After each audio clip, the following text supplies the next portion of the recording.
All right, all right. This week's Torah portion is Parshat Ki Tisa. And in Ki Tisa is a very dramatic moment in Jewish history, considered the greatest failure of the Jewish people, one that, in a sense, we constantly hearken to in moments where we need to be humbling ourselves and remembering our shortcomings. It is the reason we read, one of the reasons we read this every fast day, when it is a moment of introspection, etc. But alongside that, it is also the story that speaks to one of the greatest relationships, aspects of the relationship that we have with God, which is that even after we did this terrible and heinous sin with the golden calf, God forgave us. We secured his atonement, and this week's parsha gives us Yom Kippur, which is considered the most significant day on the Jewish calendar, and is the other reason we read this Torah portion, or parts of this Torah portion, on a fast day, because besides for the humbling element within this story, is also really that inspirational knowledge that even if we do mess up, our relationship with God is stronger than that, and there's a way to rehabilitate our relationship with God. So much ink spilled on the golden calf, how it happened, how it came to be, and the timeline of the events, what was underlying it, underpinning it, etc. And the Aaron's involvement and Moshe's then reaction and God's reaction, etc. Uh, but I just want to ask what should be a very, very obvious question, which is, um, and it's a version of this question is the most common question asked, but to probe a little deeper into how exactly this happened, right? Moshe has led the people that have been slaves for 210 years. They've had a generational misery, and then Moshe, through incredible feats of miracles and supernatural events, brings Egypt to its knees, takes the Jewish people out. And of course, what I'm saying, Moshe, it's obviously God, but the people are seeing Moshe, right? Egypt to his knees, and the Jewish people do something that not a single slave had done over the course of the entire time that Egypt existed. Not one slave ever had managed to escape from the Kur Harbarzel, from the iron cistern that was Israel, that was Egypt. And here an entire nation left. And then the splitting of the sea and the miracle that was that. And then being at the foot of Mount Sinai. And here's what Moshe happens. Moshe says, I'll be back in 40 days. And Moshe goes up the mountain, and the people make a slight miscalculation and go into an absolute tizzy. First of all, the Moshe being delayed a little bit, Moshe coming down a little bit late, is throwing the people completely off the game. We're talking about Jews here. We're late to everything. Right? There should have been kind of this natural grace period. Of course, if Moshe would have come on time, they would say, "What's wrong? Why did he come on time? Something went wrong." Right? We never show up on time for anything. We come late. Moshe comes late. It's like the people are like, "Oh my God, this has never happened." We don't even know what to do or to think. 210 years they waited for salvation. And to their credit, when it came, Lech Tech Acharai Bamidbar, when the moment came, they struck out into the desert with faith. They didn't even pack a lunch. They didn't even pack a lunch. We're talking about 40 days after, from that moment till 49 days till Mount Sinai, and from there 40 days later. We're talking about it was just a couple of days ago, all things considered, that the people showed this incredible faith after 210 years, generational misery, generational sense that they're all alone, right? And yet they had the faith and trust to go and follow God straight into the desert. Moshe is a couple hours late, and the people are losing their minds. Next issue is what exactly were they trying to do? Moshe, Kizem Moshe Ish, right?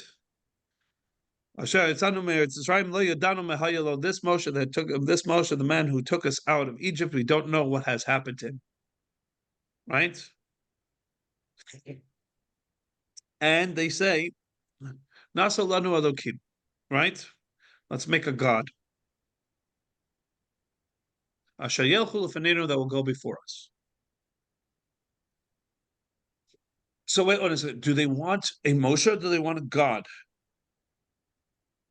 Do they want a leader or do they want a God? The thing is, they have a sense that just because Moshe is gone, God isn't. Why are they trying to replace God when it's Moshe that's gone?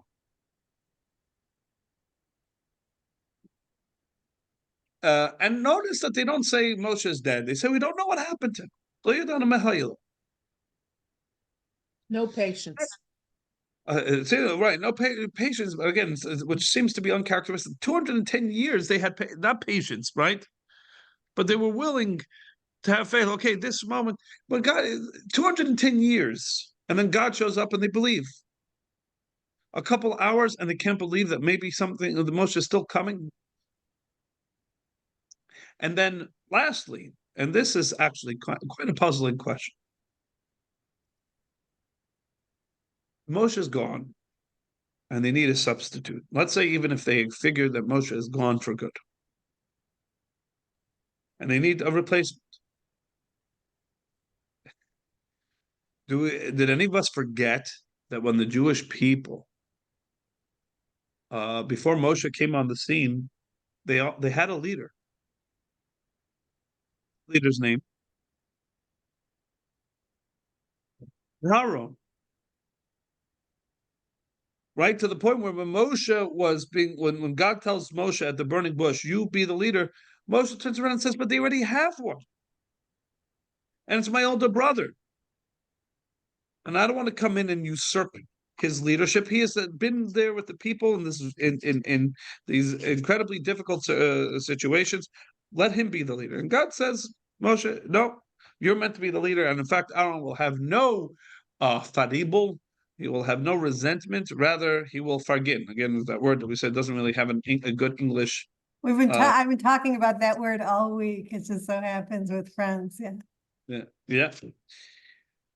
So here's the thing: Moshe's gone, right? But Aaron is still there. And if not Aaron, there's Kor. If there's not Kor, there's the heads of the tribes. And they look around and say, no, not good enough. But a goat, a golden goat, not a goat, a golden cow, that's going to be, right? Israel, right? Oh, thank God. We have a golden cow, right? Now we're going to be okay. And they Why would they think in a million joy. years? Why would they think in a million years that a Hesed, would substitute for Aaron or Moses? So this is the question, right? We have Aaron right there. You have Aaron right there, who not only is potentially a good leader, he was the leader. You don't have Moshe anymore. So a golden cow? So what is going on here? What is really going on? And the truth is, it comes down to a matter that we ourselves struggle with daily. This is something that we ourselves are constantly, in a sense, trying to walk this tightrope, while trying to navigate this. And before we start judging that generation, we have to ask ourselves, how well are we doing it? With the benefit of 3,000 years of lessons from that story. Here is the issue. They didn't know what to make of Moshe. What exactly is Moshe? And to a certain degree, if Moshe personifies us, then to a certain degree, who exactly are we? Are we earthly beings with godly awareness? Or are we godly beings here on earth? What are we? What defines us? Moshe is something they don't understand. They don't really understand. He's in between here. Is he a man of God or a man of earth? Is he one of us? Or does he entirely transcend us? When Moshe goes up to heaven and doesn't seem to come back down, this is, to a certain degree, almost not their worst fears realized, but almost an expectation. Yeah, it makes sense that Moshe is not going to come back down, because Moshe really was never one of this earth. So he walked into heaven, and there he is. He was an angel among us. And so the angel went back to heaven, finished, end of story. We're not going to see him. So even if it was just a matter of hours, but because it validated something they already kind of expected almost about Moshe, therefore, every minute, every second that went by just cemented that for them further and further.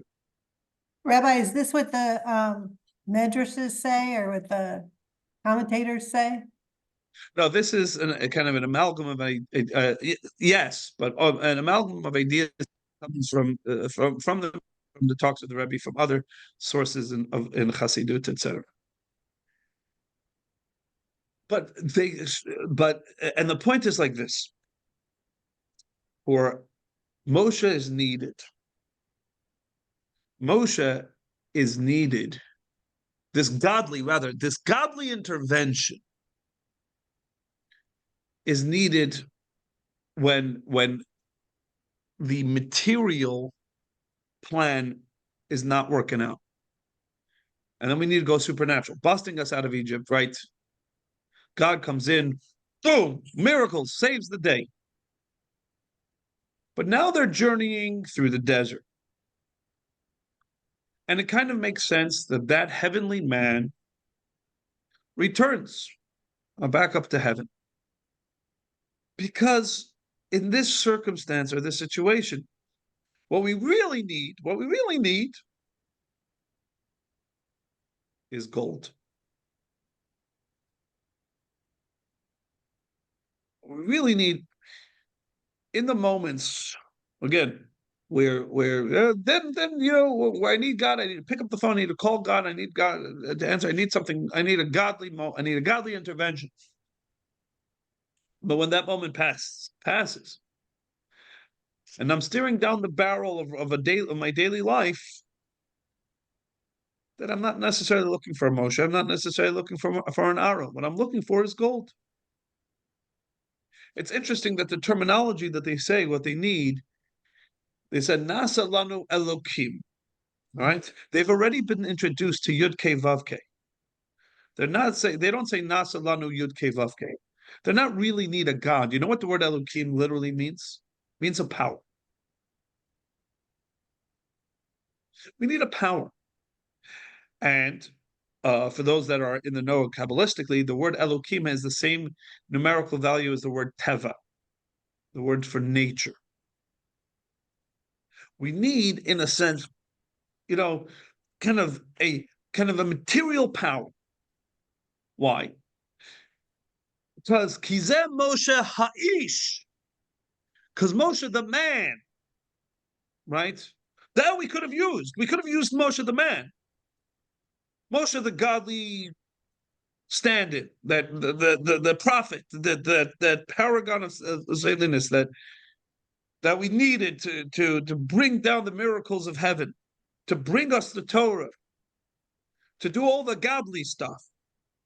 Yeah, came here, he did his thing, and apparently he's gone back up to heaven.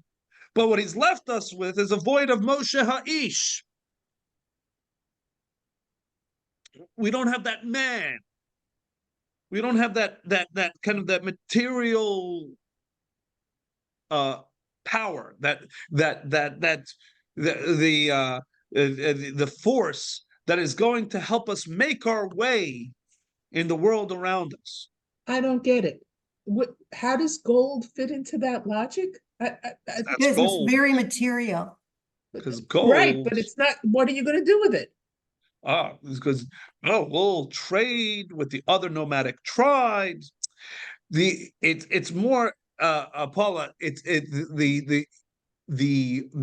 more the metaphor. The reason that what does gold represent? What they're saying is the ultimate material thing. They're looking with bifurcated lenses. And before we kind of again dismiss them, we have to understand that we still, even though after 3,000 years of benefit of 3,000 years of learning from this, still are thinking along these lines. Right, we still put our trust in gold.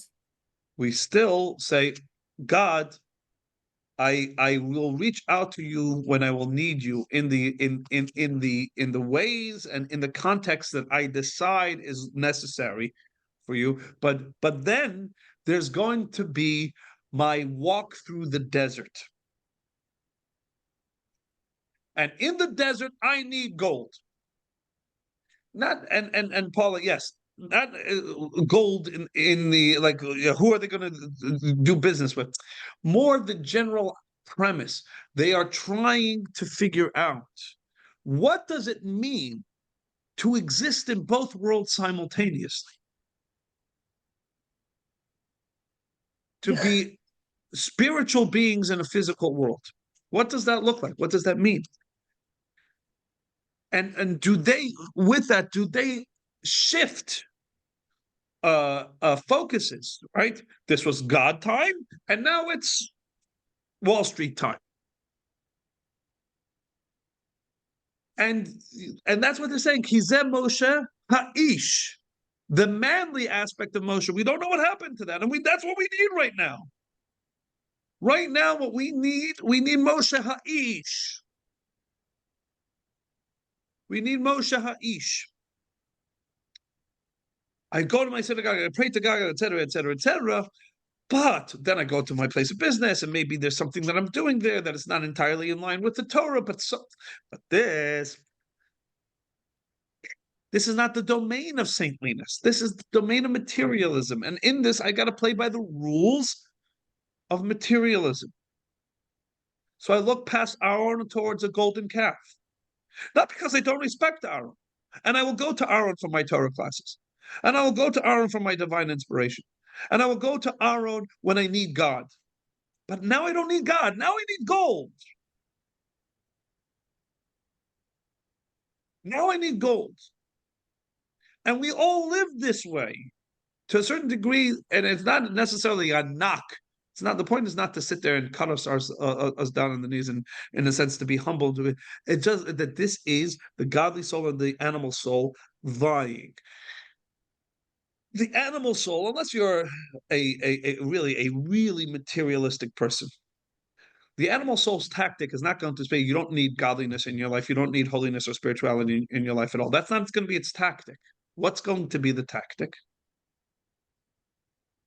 What's going to be the argument of your animal soul? It couldn't hurt to have gold. Compartmentalize. Compartmentalize your godliness in your soul, and your godliness at home. But when you're on Wall Street. And again, think about it. Think about how often, the Torah says this, But that but is the golden calf. That idea that the Torah says, but in this scenario, the Torah is not the be all end all. There's other rules at play here. There's another power at play here. Because the Torah is right and correct in this percentage of my life. And then society and the powers that be here are the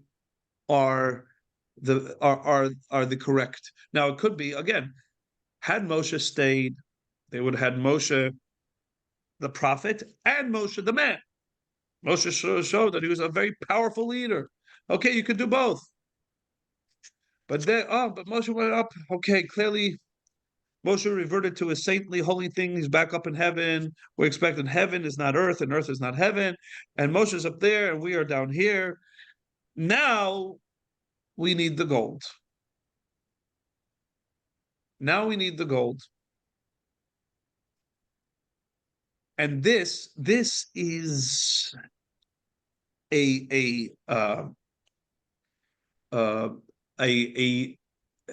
lesson, or as I say, a perspective that we all grapple with daily. And because I'll go take it a step further, it's not so much even giving primacy to materialism. This is not what this is. Hopefully, again, as we said, hopefully at least we strive, at least we're clear-eyed that we should not be giving primacy to materialism. But the problem that we're identifying here is not simply that we're giving primacy to materialism over spirituality, but that you are looking at it as a bifurcated reality, period, where there is materiality and spirituality. And they're two separate things that play by two different sets of rules with two different authority structures. Even if you give primacy to godliness, but if you look at your materialism and you look at the material world around you as something different, separate, and apart from godliness and spirituality, then you are susceptible to serving the golden calf. You are susceptible to serving gold. And not because you are denying God. No, God is the Yud Ke Vav Ke. But I need an Elohim here in this moment. I need a power. I need a different agency because this is a different aspect of my life. And God is not, and God and all these spiritual, God's in heaven, I'm here on earth. Hashemayim la'Hashem, v'ha'aretz natan livnei Adam. Right? What was Purim? We've talked about this. We talked about this last week? What was their big mistake?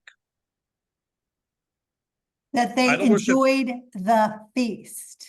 What was it about the enjoyment of the feast? They put their trust in Achashverosh.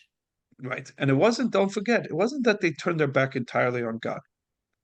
Mordechai was still their leader because he was the big rabbi, which means they were still looking at, they still had their rabbis, they still respected their rabbis.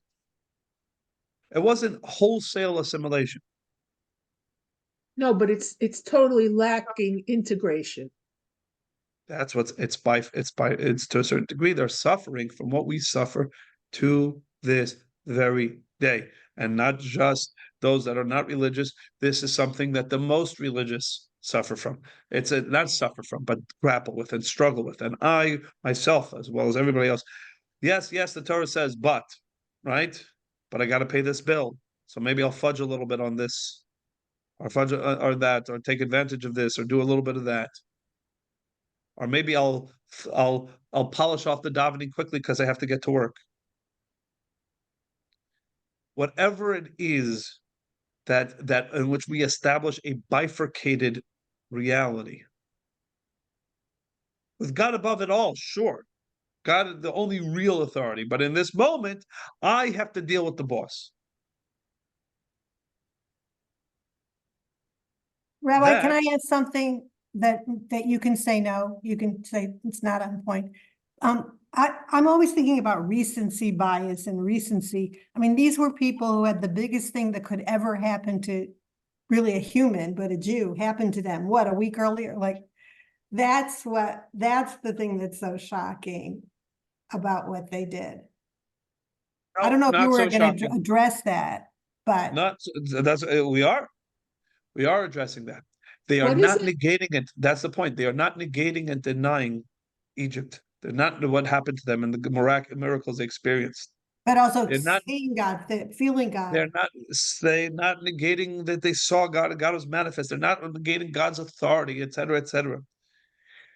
Again, it's not about the fact that they gave primacy to materialism or anything like that, or negating God in any way whatsoever. But they fell, and I'm not going to say that somebody who sits there and polishes off davening quickly to go to a place of work is somebody who's a hypocrite or disingenuous. No, this is a very deep believer in God, a very deeply religious person.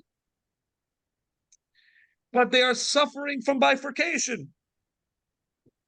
Yes, God, Mount Sinai, etc., etc. But now we have to go into the desert. Now we're going to have to go into my 6 days a week of weekday of mundane. And in this case, I need Moshe Ha'ish. I need Moshe the man, not Moshe the prophet.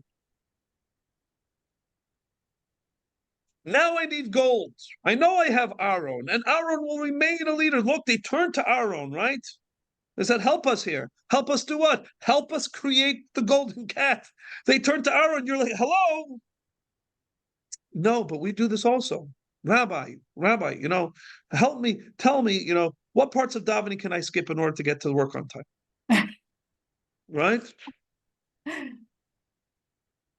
So, I right? can't talk to this. This is so not where I am. I I can't think speak. we all, to a certain degree, look, the fact is we all look at Torah, and Torah says this, that, and that. And we say, yeah, I hear, yeah, absolutely, absolutely. But where it meets kind of reality, we have to make concessions. We have to make concessions for reality, the way reality is. I want to tell you something. When you walk, this is perhaps one of the things that made the Rebbe such a unique person. One who truly, truly, truly did not see bifurcation. In his discussion about medicine, in his discussion, if you were the JLI course, it's really, I think, this is what it drives home. Even work is holy, work is sacred. You don't, not just if you're a rabbi, whatever it is. Any work is holy and sacred because this is all God's world. You drawing resources and developing art and beauty or whatever it is that you do, bringing justice, healing people. This is all holiness. God is there and involved, and that's a Baruch Hashem. And you do it. You go to shul before and you daven a proper davening, and then you go to work and you make sure that it's integrated, and full integration. Don't disappear in the mountain, never come back down, and don't stay in this world and stop looking to heaven. And don't either have your heaven and your earth. Don't have heaven and earth. Don't daven, close the siddur, and in a sense, close that chapter. Bring it to the office. It is in the office. You don't even need to bring it. Yes. Yes, you do need to bring it because in a sense you need to bring that awareness. You need to bring it up to the surface. That's what we grapple with because it's not as so obvious. It's not intuitive. It is not intuitive. There's a reason that the word teva means what it means. Teva, the word for nature, is the word for something that is submerged. Because it is under multiple layers. God's presence in nature is submerged under layers. But don't fall prey to that surface-like thinking. Don't make a golden calf and say, no, this is not a replacement for God. But but this is the power we need in this circumstance, in this scenario, in this situation. We will remember, I will remember Moshe, will remember God at the times that we need.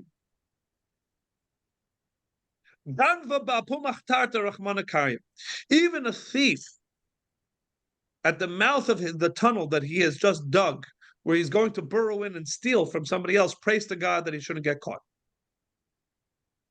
And you laugh, you say, how ludicrous is this? Oh yeah? Not so ludicrous. Because oftentimes we fully, deeply believe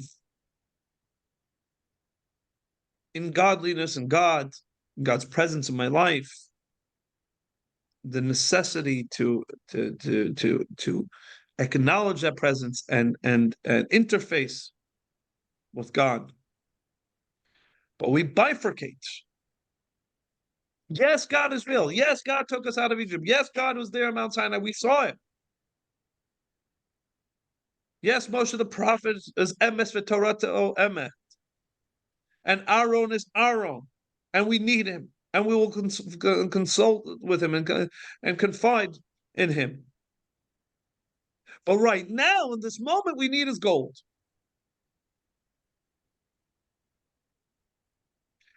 This moment, this scenario, this situation, what we need in this moment, the power necessary in this moment is gold.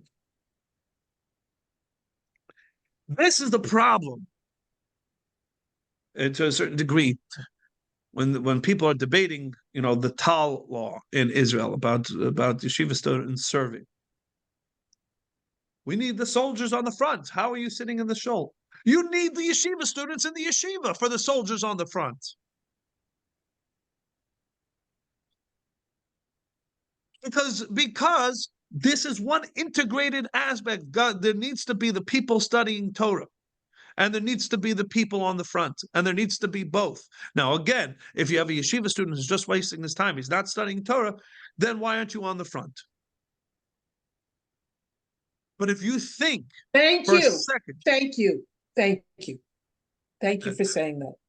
I of feel course, better. Thank you. That's not my line. That's not what I said. It's not That's just what- It's his not body. mine either, but it's what I No. believe. Thank you. No, it's but if you would dare say no, every soldier, there's a war going on. Close the yeshivas, get every able-bodied individual down to the battlefield, because what kind of Then we'll lose. narishkeit is this? Right. That We'll is just as closed as closed thinking as or however Yeah, you but want to refer to it. we keep getting videos of soldiers putting on tefillin and reading Torah and singing and dancing and And you I'm talking. and just like you need full-time soldiers, There you go. you don't compromise on something that you don't sit there and say, okay, that's you see that's it, Jerry. Okay, so don't worry, they don't look at Judaism, so that's Exactly. it. Exactly. They did it. Now back to the real stuff with the gun. No, the guy in the yeshiva, that's real. That Yes. is real. Yes. And your davening is going to do just as much for your livelihood as you're going into and working. That's what it means to exist in a non-bifurcated reality.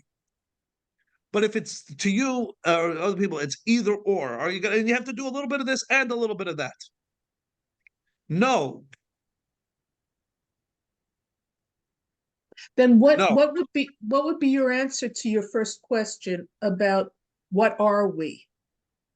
And the two choices you gave. The yes. answer is that is it, right. It is a false premise that it's either this or that. That's the point. Okay. Whenever he asks I an always either-or fall for that with question, you. Yeah. yeah. The answer is we are not a godly being in an earthly or an earthly being with God. We are a yid. And it's entirely its own entity. This is why the Rebbe would give business advice, right? And he would give war advice and the war advice and the business advice and all this had this one underlying theme. Stop looking at the world that there's my spiritual side and then there's my material side and there's my mundaneness and then there's my holiness. God separates between holy and unholy, and it's for us to bring them together.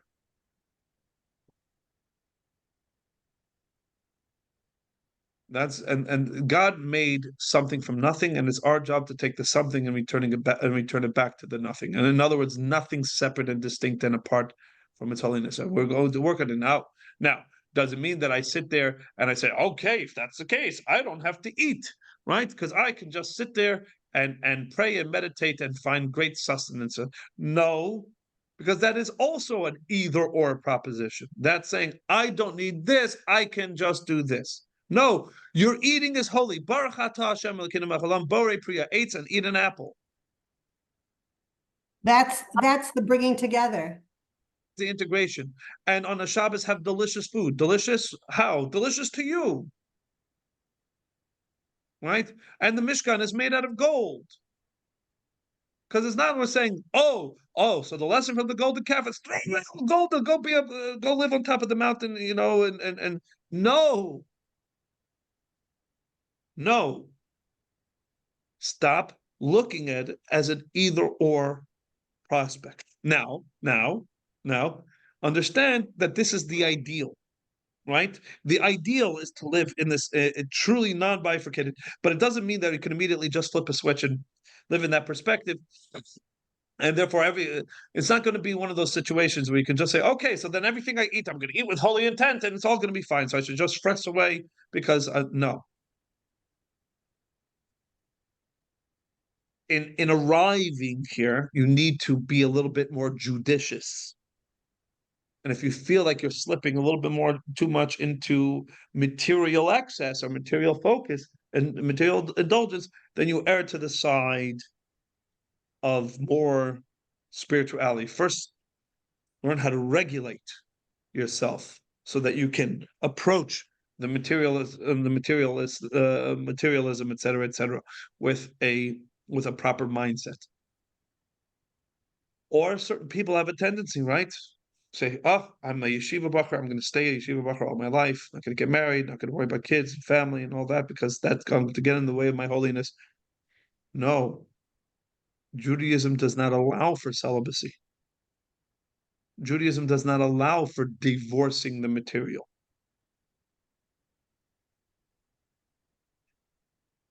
And so a balance has to be found, and it's not a balance of this and this.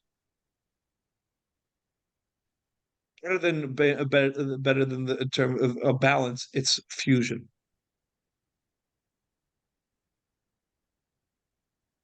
Fusion. It's interesting that that right now we talked about this on the Shabbos. We have seen the tremendous power, the most powerful force that we have managed, in a sense, as a human advancement to unleash, right? Nuclear technology, right? It's the most powerful form of energy that we can produce. And what is the process? What do we do? It is a process of fission, of breaking something apart.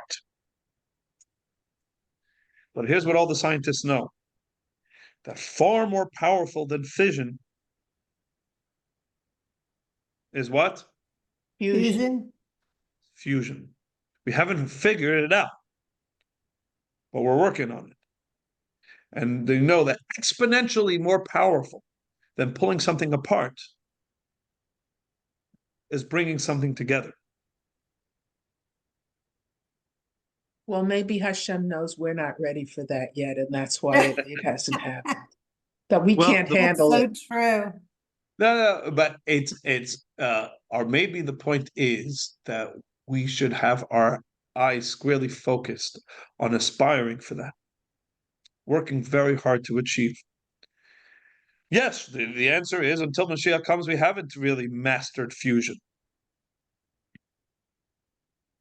That's the point. We're working on this. But the moment of Har Sinai was heaven coming to earth. And the moment of the golden calf was us driving a wedge between heaven and earth. And it's not even necessarily, again, it's not even that we were siding with earth over heaven. We were still turning to our own, and we were still going to pray to God. This was just the Elohim. This was not Yud Kei Vav Kei.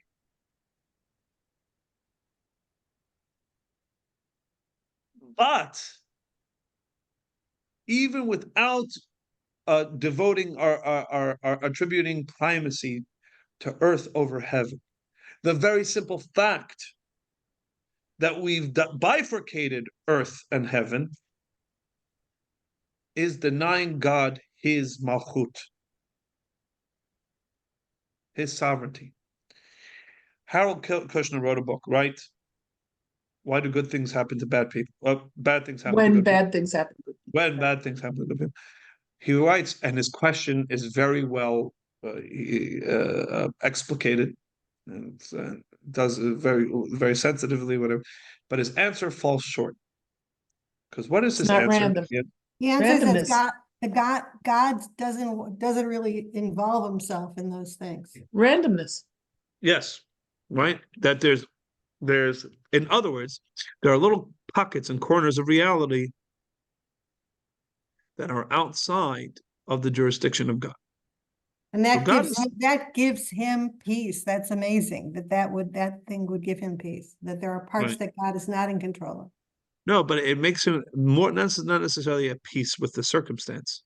No answer is going to make you at peace with the circumstance, not even the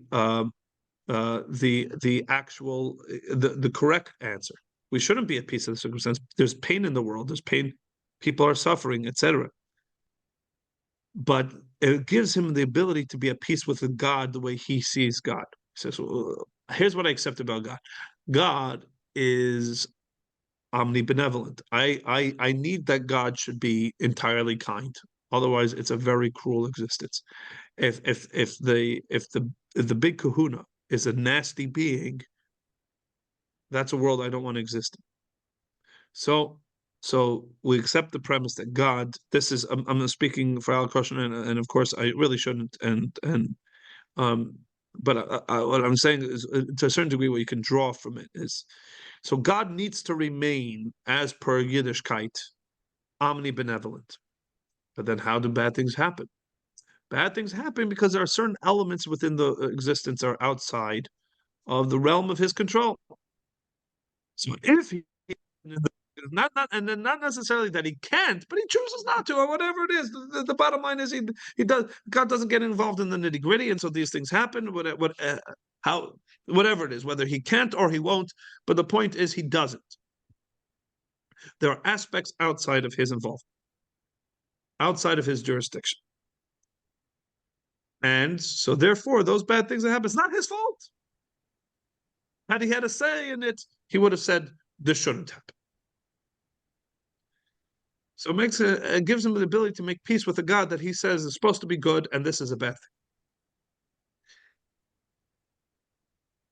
thing. Hasidus puts forward the fundamental Jewish approach to this, which, with all due respect to Harold Kushner, is not what he says. This, in everything in reality, is God's jurisdiction. Everything that occurs as per God's directives. Even free will. And you can say, wait a minute, how does free will line up with the idea that God's in control of all matters? Well, when you will be infinite, you will then understand. Until then, you will not understand that. Okay? That is a math equation that you will not ever be able to fathom, the same way you cannot fathom the very concept of infinite. You can't. So if you think you're going to be then, if you can't even fathom the concept of infinite, you're going to be able to then understand how infinite really works?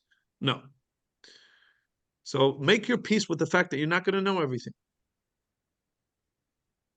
But make your peace with the fact that everything that exists is God's. And that, in fact, as per his own words, is good and wants good. So yes, omnipresent, omnipotent, or omnipotent, and omnibenevolent. Yes, all three. And the thing is that if so, then you're just saying, okay, so I don't get to really have a.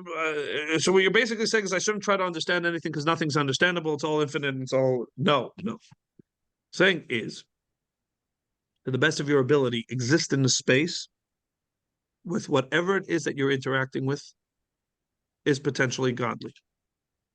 Is godly, but on the surface it may not be that way, and you may have to dig a little deeper. But if you live in that kind of reality, like as the Rebbe put forward, and you look in the advice, it really is the underlying current of pretty much everything the Rebbe talks about. Then, in terms of dealing with anxiety, in terms of dealing with how am I supposed to handle this? What am I supposed to do with this person or this circumstance or this scenario, etc., etc.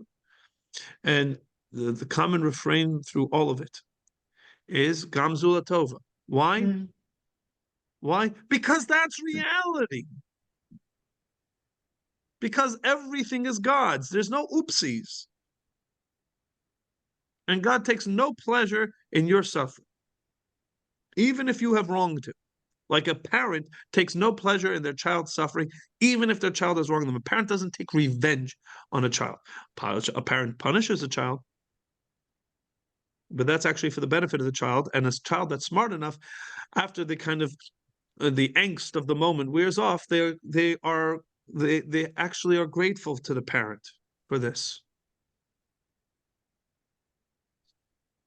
They would rather that the parent mete out fairness and justice and teaching, etc., etc. And they know that it's for their own good, etc. We're not going into the whole punishment thing. It's own conversation. But to live with a perspective that there isn't heaven and a golden calf. Because there isn't heaven and earth.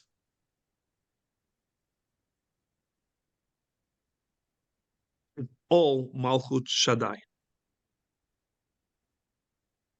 And the Torah is not speaking for certain circumstances or certain scenarios or certain type of people.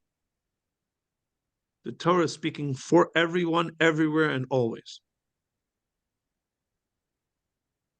Because it is the blueprint of reality. When somebody asked the Rebbe, it was actually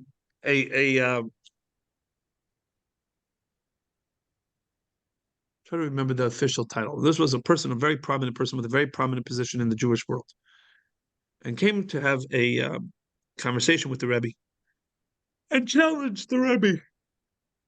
Was to their credit,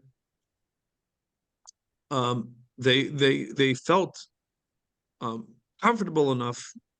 That's the right word, but to say, Rebbe, I struggle with why you feel that when somebody comes to you for medical advice or military advice, that you feel that you are in a position to be able to opine on these subjects. If somebody was coming to you for a blessing,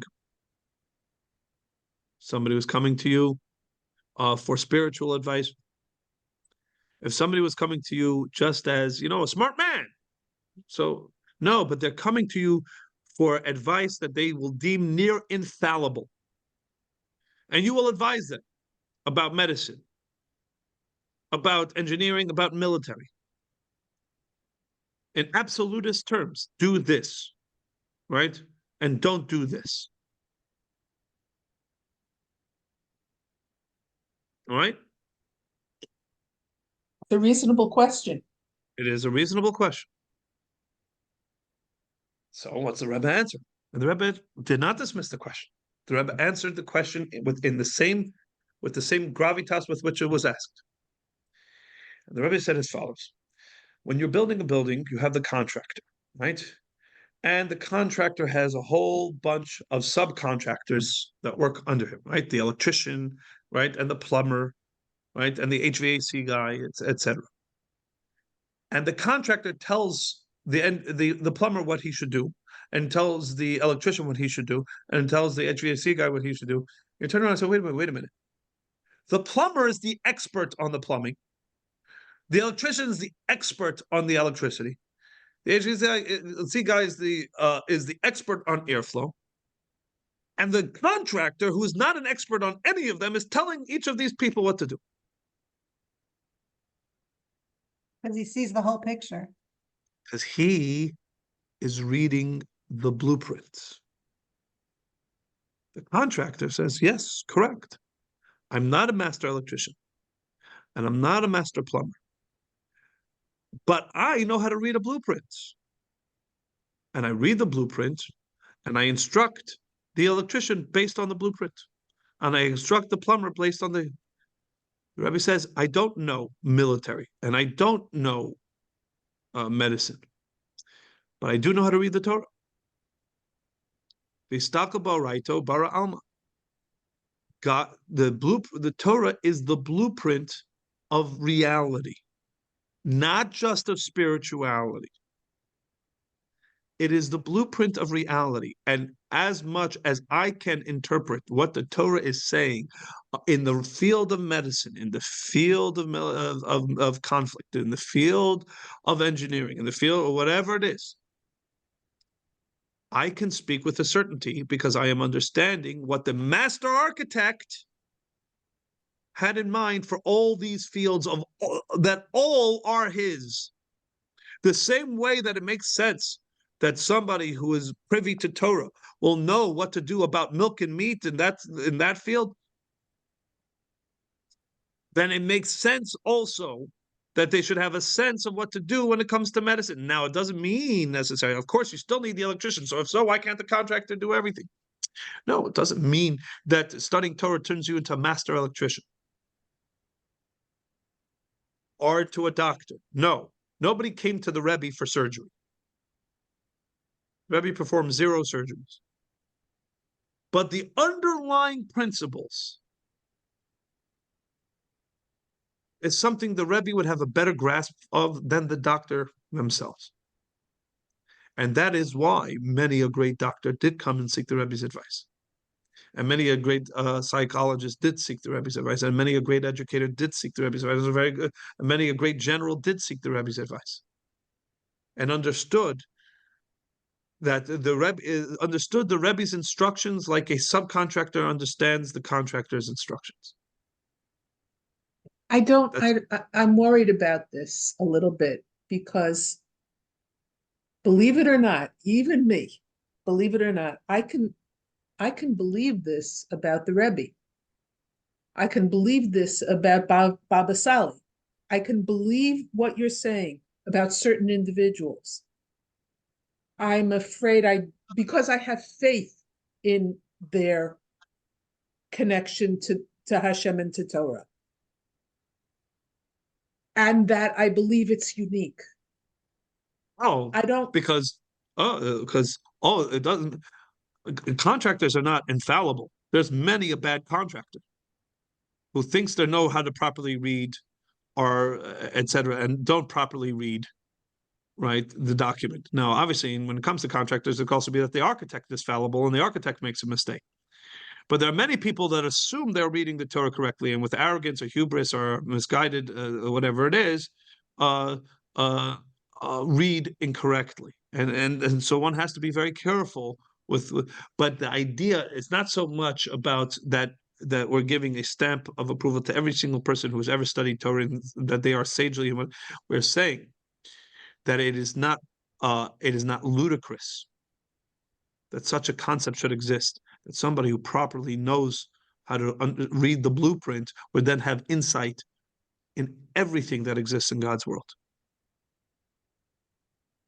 It has to be somebody who can properly read the blueprint and humbly read the blueprint, and not layer on their own perspectives on the Torah, but read this Torah as the Torah is saying it, right?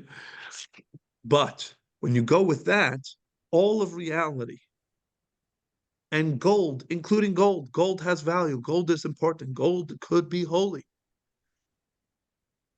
because it's not bifurcated. So it's not like all gold is evil. In fact, here's an expression from the Talmud.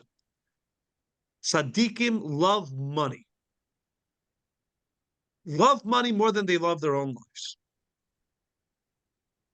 Quote in Talmud. Tzaddikim love money. How does that make sense? Shouldn't they shun money? Shouldn't they spurn all materialism? No, that again is the either or perspective. A tzaddik is the only one who should properly have and understand and appreciate the value of money. Because a tzaddik is the one who properly understands what money can be used for in the best possible way. When somebody on the street sees a $10 bill, they're thinking, ooh, hamburger. Or, lottery ticket. And when a tzaddik sees money, thinks tzedakah. Right? Or building a yeshiva, or building a house for somebody. Who's the only people that have a true appreciation for the material world? The ones that see God in it. The only ones who truly appreciate the true value of gold are the ones that can see that it's not gold separate and apart from God. This is God's gold. That makes sense. That's good. That is the test of the golden calf. There is not a scenario.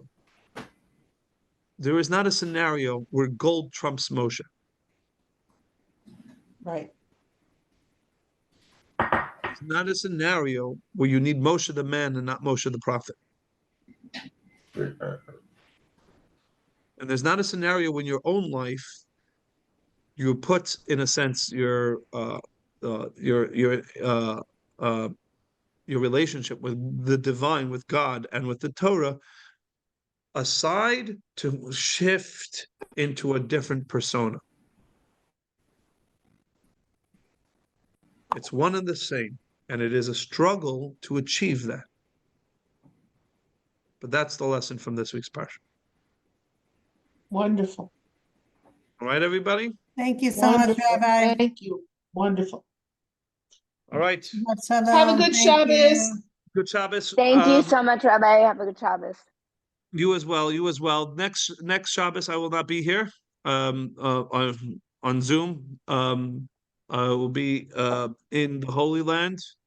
Nice. I wish with all of you that as we had our evening last night, I'd asked somebody to members of the community to speak at it, and it turns out they were in Holy Land, so they made a little video message, and the video message finished as follows. She finishes off and she says, "And I really wish I could be there with all of you tonight, but I actually wish more that you can all be here with me in Absolutely. Yerushalayim." Yeah. So God willing, Yes. we will be able to do this class together, sitting around a table in Yerushalayim, looking out our window at the beautifully rebuilt Beis HaMikdash. Wow. Very nice. Kenny, All right. Amen. Amen. Amen. Amen. All the best.